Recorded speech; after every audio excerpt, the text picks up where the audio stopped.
Assalamualaikum warahmatullahi wabarakatuh. Perkenalkan, nama saya Nia Kosari.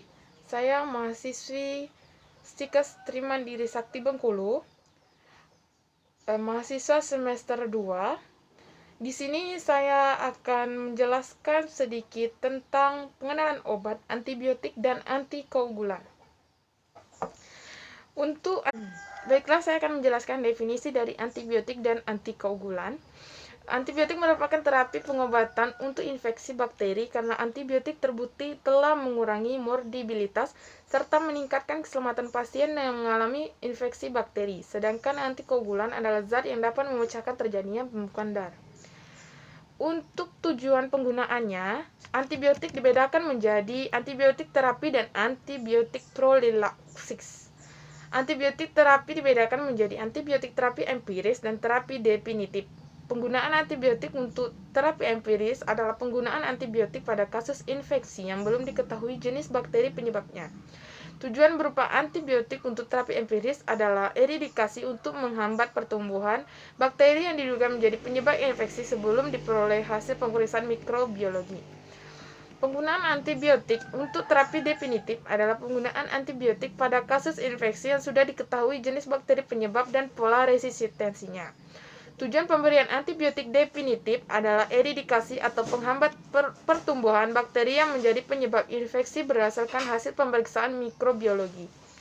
Antibiotik profilaksis bedah adalah antibiotik yang diberikan sebelum saat hingga 24 jam pasca operasi pada kasus secara klinis tidak didapatkan tanda-tanda infeksi dengan tujuan untuk mencegah terjadinya infeksi luka operasi.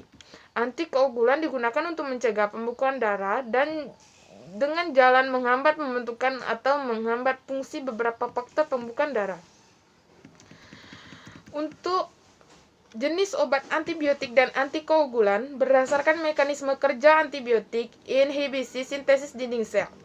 Antibiotik pertama bekerja dengan inhibisi enzim transpeptidase oleh penisilin dan sefalosporin. Fungsi kedua bekerja menghambat langkah awal dalam biosintesis peptidoglikan. Jenis ini terbagi menjadi antibiotik beta-laktam, terdiri dari berbagai golongan obat yang mempunyai struktur cincin beta-laktam.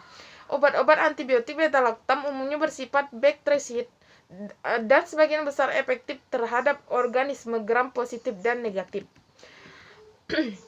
Obat yang termasuk dalam golongan beta-laktam menjadi 4, yaitu golongan penisilin, golongan sefalosporin, golongan monobalaktam, dan inhibitor beta-laktam. Kemudian, besitrasin adalah kelompok yang terdiri dari antibiotik polipeptida yang terutama adalah besitrasin A. Besitrasin tersedia dalam bentuk tersedia topikal dan jarang menyebabkan hipersensitivitas, tetapi bersifat nefrositik bila masuki sirkulasi sistemik. Kemudian, ketiga, vankomisin merupakan antibiotik lini 3 yang terutama aktif terhadap bakteri gram positif. Vankomisin hanya diindikasi untuk infeksi yang disebabkan oleh S. aureus yang resisten terhadap metisilin atau MRSA. Semua basil gram negatif dan mikrobakteria resisten terhadap vankomisin.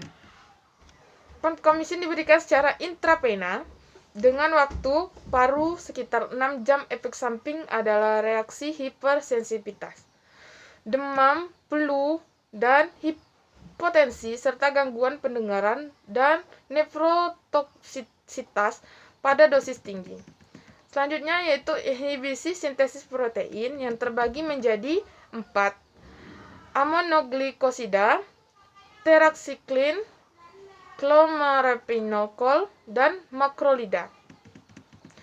Untuk selanjutnya yaitu inhibisi asam nukleat, quinolon atau asam nalidiksa dan fluokunolon dan nitrofuron. Kemudian selanjutnya yaitu obat antimetabolik yang menghambat enzim-enzim esensial dalam metabolik folat. Antibiotik yang termasuk golongan ini adalah supanip dan trimotoprim. Trimetoprim dengan kombinasi dengan sulfametacrosol mampu menghambat sebagian besar patogen saluran kemih kecuali P. aeruginosa dan Neisseria sp. Adapun jenis-jenis antikoagulan antara lain seperti ETA. ETA biasa digunakan atau etidinidamin teresatic acid biasa digunakan beberapa macam pemeriksaan hematologi seperti penerapan kadar hemoglobin, hitung jumlah leukosit, eritrosit, trombosit, reticulosit, hematokrit, dan penempatan laju endap darah karena ETA tidak berpengaruh terhadap bentuk eritrosit dan leukosit.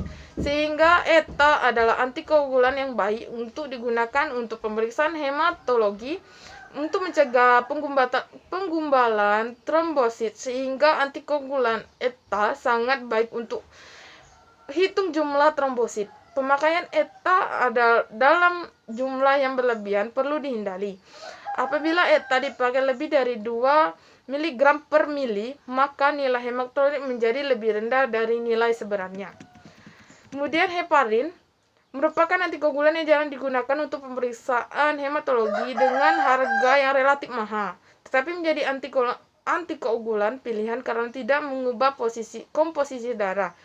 Terdapat 3 macam heparin yang digunakan dalam laboratorium, yaitu amonium heparin, lithium heparin, dan sodium heparin. Konsentrasi penggunaan natrium kalium heparin dan adalah 2 mg untuk 10 ml darah.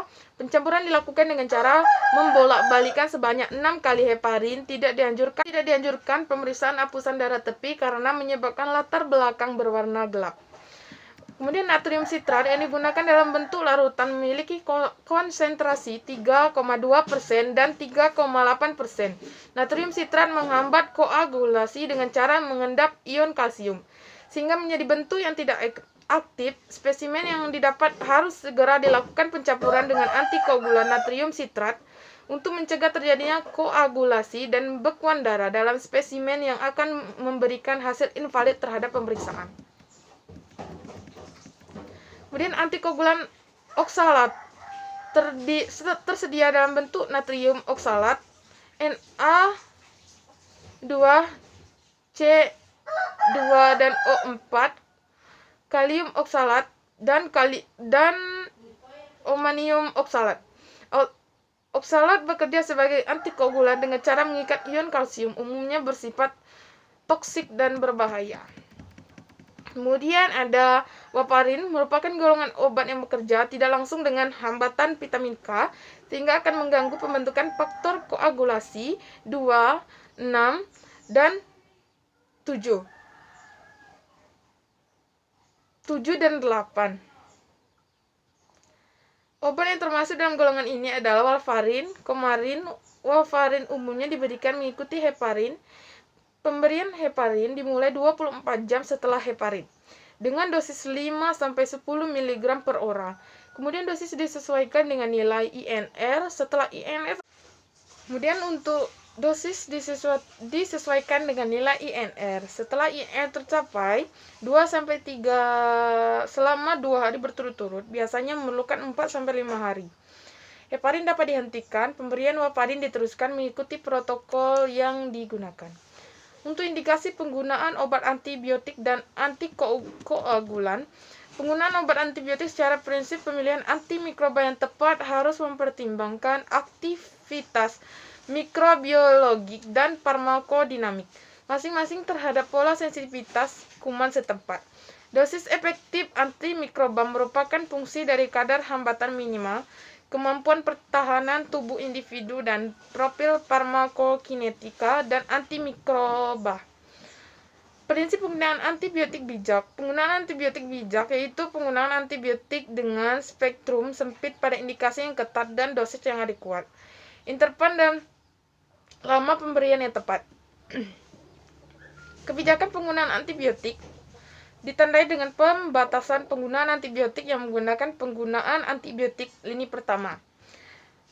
Pembatasan penggunaan antibiotik dapat dilakukan dengan menerapkan pedoman penggunaan antibiotik, penerapan penggunaan antibiotik secara terbatas, dan penerapan kewenangan yang menggunakan antibiotik tertentu. Untuk indikasi ketat penggunaan antibiotik, dimulai dengan menegakkan diagnosis penyakit infeksi, menggunakan informasi klinis dan hasil pemeriksaan laboratorium seperti mikrobiologi, serologi, dan penunjang lainnya. Antibiotik tidak diberikan pada penyakit infeksi yang disebabkan oleh virus atau penyakit yang dapat sembuh sendiri. Adapun indikasi penggunaan antikoagulan utama dari antikoagulan ada trombosit vena.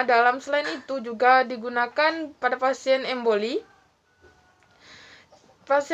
paru, dan fibrilasi atrium dengan resiko embolisasi, dan pasien dengan katup jantung prostetik mekanik untuk mencegah terjadi emboli di atas katup tersebut. Obat antigregasi dapat juga digunakan pada pasien tersebut. Antikoagulan oral tidak digunakan sebagai terapi lini pertama dan trombosit arteri cerebral atau oklukasi arteri perifer. Acetosal lebih sesuai dengan mengurangi resiko serangan iskemik otak yang bersifat sementara. Heparin atau heparin bobot molekul rendah biasanya dipilih untuk propilaksis dan tromboemboli vena pada pasien yang akan dibedah. Mungkin itu saja yang dapat saya jelaskan tentang penggunaan obat antibiotik dan antikoagulan. Untuk selanjutnya saya akan menampilkan gambar-gambar dari contoh obat antibiotik dan antikoagulan. Terima kasih atas perhatiannya. Saya tutup. Wassalamualaikum warahmatullahi wabarakatuh.